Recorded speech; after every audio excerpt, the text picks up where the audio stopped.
Welcome students. आज का हमारा टॉपिक है steps to be followed in teaching a poem. Means जब टीचर क्लास में पोएम पढ़ाएंगे तो उन्होंने कौन कौन से स्टेप्स फॉलो करने हैं। जो वो लेसन प्लान बनाते हैं पोएम को पढ़ाने से पहले कि पोएम किस तरह से पढ़ाई जाएगी क्लास में, तो आज हम उन सभी स्टेप्स के बारे में इस टॉपिक में जानेंगे। वो स्टेप्स जानने से पहले सबसे पहले ये ज़रूरी है कि हमें पोएट्री का, पोएम का मीनिंग क्लियर हो कि ये पोएट्री होती क्या है। तो देखिए स्टूडेंट्स, हम सबसे पहले स्टार्ट करेंगे वर्ड्सवर्थ की डेफिनेशन से। According to Wordsworth, poetry is spontaneous overflow of powerful feelings. जो पोएट्री होती है हमारी, वो हमारी फीलिंग्स का, पावरफुल फीलिंग्स का स्पॉन्टेनियस ओवरफ्लो होता है। मीन्स जो मन में भावनाएं आती हैं किसी भी चीज के बारे में, जो भी अपनी भावनाएं व्यक्त कर रहा है बहुत अच्छे से फ्री माइंड होकर, वो हमारी पोएट्री होती है। देखिए, फीलिंग्स टेक्स्ट में, प्रोज में भी होती हैं, लेकिन पोएट्री में उनका बहुत अच्छे से डिटेल में उनको बताया जाता है। एक इसमें एक फ्लो होता है, रिदम, टोन वगैरह ये सब कुछ होता है जिससे हम अपनी फीलिंग्स को अच्छे से बता सकते हैं। It is absolutely true as poetry can not be taught. ये बात बिल्कुल ठीक है कि पोएट्री जो है वो हमारी ओवरफ्लो है पावरफुल फीलिंग्स का, क्योंकि पोएट्री जो है कभी पढ़ाई नहीं जाती। हम पोएट्री को इस तरह से नहीं कहेंगे कि आप ऐसे बनाओ, ऐसे पोएम बनाओ, ऐसे लिखो, ऐसे पढ़ो। अपने आप से फीलिंग्स हमारी इस तरह से आती हैं कि हम अपनी भावनाओं को एक पोएम की फॉर्म में कह सकते हैं, बता सकते। It comes automatically from the heart. Poetry जो है वो हार्ट से, मतलब अपने आप से आती है, अपनी फीलिंग्स हम उसमें बता पाते हैं। Therefore, in the teaching of poetry, the teacher should himself feel the emotions of the poet and then try to make the students feel same sensation. देखिए स्टूडेंट्स, इसीलिए क्योंकि यहाँ हम बात कर रहे हैं जैसे कि पोएट्री जो है हमारी हार्ट से आती है, अपने आप से आती है, तो ये महसूस करना होगा टीचर को जब वो क्लास में पढ़ाएंगे। टीचिंग ऑफ पोएट्री मतलब जब पोएट्री को पढ़ा रहे हैं तो जो पोएट ने जिन भावों से, जिन फीलिंग से वो पोएट्री लिखी है, वो टीचर को खुद से फील करना होगा।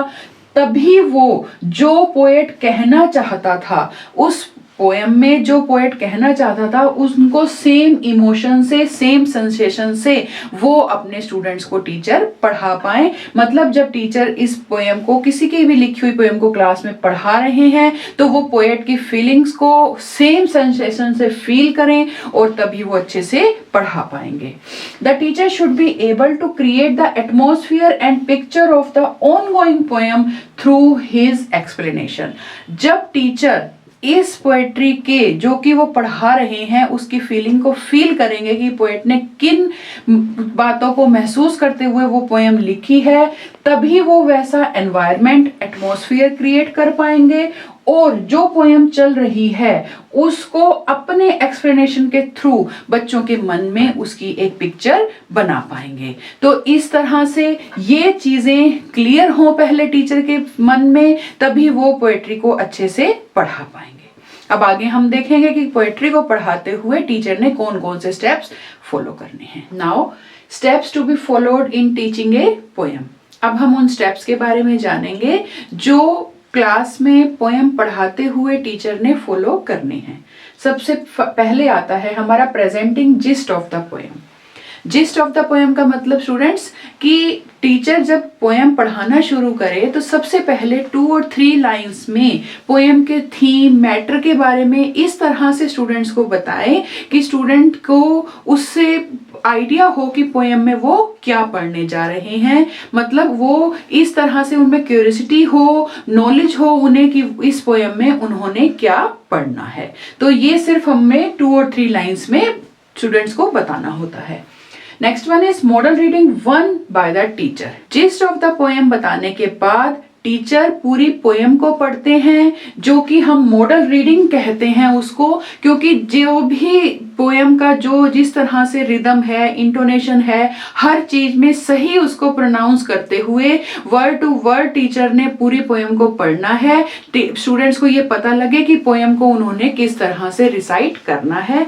मेनली इस स्टेप में एक बात ये ध्यान रखनी है कि जब टीचर मॉडल रीडिंग 1 कर रहे हैं, मतलब पहली बार पोएम को पूरा स्टूडेंट्स के सामने रिसाइट कर रहे हैं, उस टाइम स्टूडेंट्स की बुक्स क्लोज होती हैं।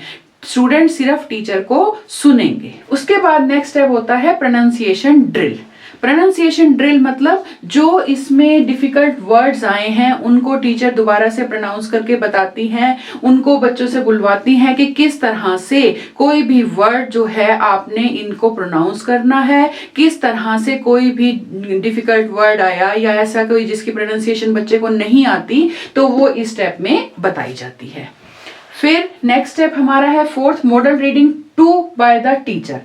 प्रोनाउंसिएशन ड्रिल के बाद टीचर दोबारा से पोएम पूरी रिसाइट करते हैं, जिसे मॉडल रीडिंग 2 सेकंड रीडिंग कहा जाता है।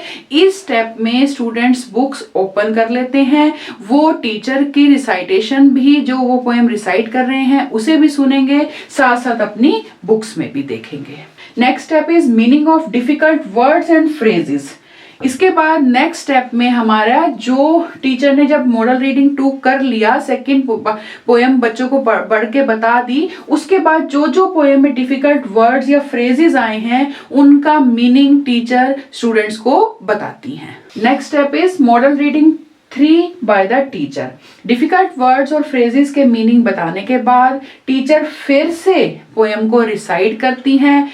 इस टाइम स्टूडेंट्स को पोएम का मीनिंग अच्छे से समझ में आता है, पोएम में क्या बताया जा रहा है ये स्टूडेंट्स को डिटेल में समझ में आ जाता है, क्योंकि प्रोनाउंसिएशन ड्रिल भी हो चुकी है, डिफिकल्ट वर्ड्स का मीनिंग भी टीचर बता चुके हैं और पोएम को किस तरह से, कैसे रिदम, टोन, इंटोनेशन वगैरह यूज करते हुए, किन वर्ड्स पे स्ट्रेस देना है, एक्सेंट मार्क है, हर चीज यूज करते हुए टीचर ने पोएम को बच्चों के सामने रिसाइट करा। तो यहाँ तक बच्चे को अच्छे से समझ में आ जाता है कि पोएम का मीनिंग और पोएम को किस तरह से रिसाइट करना है।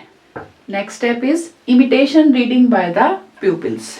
जब टीचर ने 3 बार मॉडल रीडिंग कर ली, स्टूडेंट्स को डिफिकल्ट वर्ड्स के मीनिंग बता दिए, प्रोनाउंसिएशन ड्रिल हो गई, तो उसके बाद वो प्यूपिल्स को बोलते हैं 1 बाय 1 वो पोएम को रीड करें, ताकि उनको भी पोएम को अच्छे से सही जो प्रॉपर रिदम, स्ट्रेस, इंटोनेशन के साथ पोएम को उनको रिसाइट करना आए। तो इस स्टेप में 3-4 स्टूडेंट से 1 बाय 1 करके टीचर्स प्यूपिल से पोएम को रिसाइट करवाते हैं। Next step is chorus reading. Chorus means group.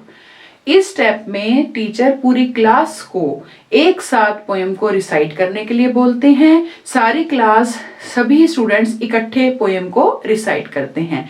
इस स्टेप का ये फायदा होता है, जैसे जो स्टूडेंट्स में शाइनेस होती है, कुछ इस तरह के स्टूडेंट्स जो अकेले नहीं बोल पाते हैं, वो सबके साथ इकट्ठे बोल के पोएम को अच्छे से रिसाइट करना सीख लेते हैं। जो डिफिकल्ट वर्ड्स हैं उनको प्रोनाउंस करना सीख लेते हैं, तो फिर वो बाद में उसे अकेले भी ठीक से रिसाइट कर पाते हैं, इसीलिए chorus reading. Next step is recapitulation और कॉम्प्रिहेंशन क्वेश्चन। ये देखने के लिए कि स्टूडेंट्स को पोएम समझ में आई है, तो इस स्टेप में स्टूडेंट से कुछ क्वेश्चंस पूछे जाते हैं, जो कि पोएम में से क्वेश्चंस होते हैं, ये देखने के लिए कि क्या पोएम का मीनिंग स्टूडेंट्स को क्लियर हो गया है या नहीं। अगर इस स्टेप में किसी क्वेश्चन का आंसर स्टूडेंट्स नहीं दे पाते हैं, तो टीचर उन्हें आंसर देके या और किसी और स्टूडेंट से पूछ के यहाँ पे उन आंसर्स को, क्वेश्चंस को क्लियर करते हैं।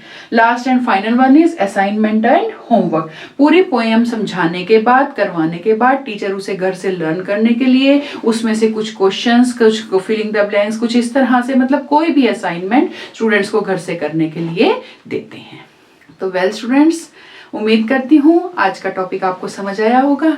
Thank you.